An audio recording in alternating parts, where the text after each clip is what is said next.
Good morning, everyone. This is Fiona with Dr. Fiona Speaks, and I pray that you will stay with me. Today, we're speaking to our leaders in all facets of life. And as you know, I am an educator, so we're speaking to the leaders in education as well in a very special way. Have a look at your team. Have a look at the people you work with. I'm about to tell you some of the things that make a successful team. And likewise, the opposite of a lot of this just makes the team fail. You can always reflect upon it. We can agree, disagree, that's okay. But here's the first one for me. Teams that are result-oriented work well.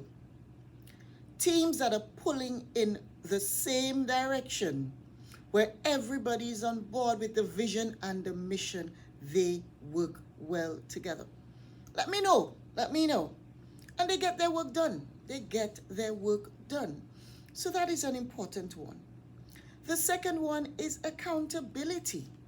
Why do we not want to take responsibility? We want to get the praise, but there are times when things don't work. And so, with the good or the bad, we should take accountability for what happens with the teams that we work with. A big one for me is trust.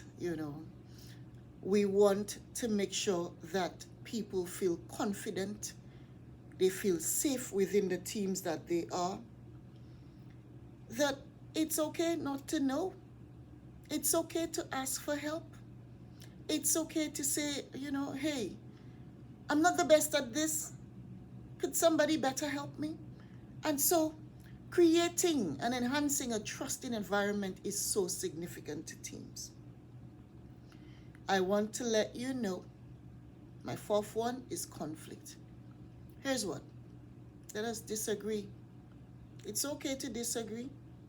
It's okay not to be of the same perspective and opinion. In many places we speak of diversity, but we're always afraid of diverse opinions and perspectives. Why? Let us embrace this as possibly a moment of reflection. Other times, a moment to really speak to what we believe in and our values, and sometimes to stick with that. It doesn't mean that because we listen to different perspectives that we need to change our minds about the values that are important to us. And so it is okay to disagree. It is okay to have, what we call a strong disagreement and say, here's what. That's okay. The important thing about conflict, however, is to resolve it and to say, yes, we've disagreed, but it's not about you as an individual. It's not personal. It's just that we have a difference of opinion. And so we can continue working together. We can continue making great things happen. We're not holding grudges, right? We're not holding those. They're too heavy. And the final one for me is a sense of commitment. Yeah. We're part of it, but we're not part of it. We do or we don't. But as leaders, we must also ensure that there is clarity. There is clarity of the direction. There's clarity of the vision. And so we can ensure that our teams, they agree, they buy in, they feel empowered to commit to that direction. And so it remains something that they will put their all in. Dear leaders out there, you and I, we're not the best at everything. We may be great at some things, but we're not the best at everything.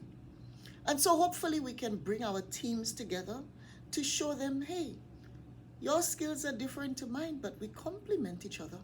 We're part of the puzzle that can make it happen. And so, hey, I encourage you, if you're working with various people, find a couple and let them know what you feel and think about them, the skills that they have that make that team work well. So, let us not work in teams that aren't productive, that aren't going to make things happen properly and well for everybody, and build this sense of trust. From me to you, Wishing you all the best. Leaders, we have a special responsibility to value our teams. So I've given you the 5 that support a really strong team, and I hope you can reflect upon them. Thank you so very much. Should you wish to, kindly, have a think about subscribing to the channel. We appreciate your presence and your support. All the very best to you, everyone. Stay safe, and thank you. Bye-bye.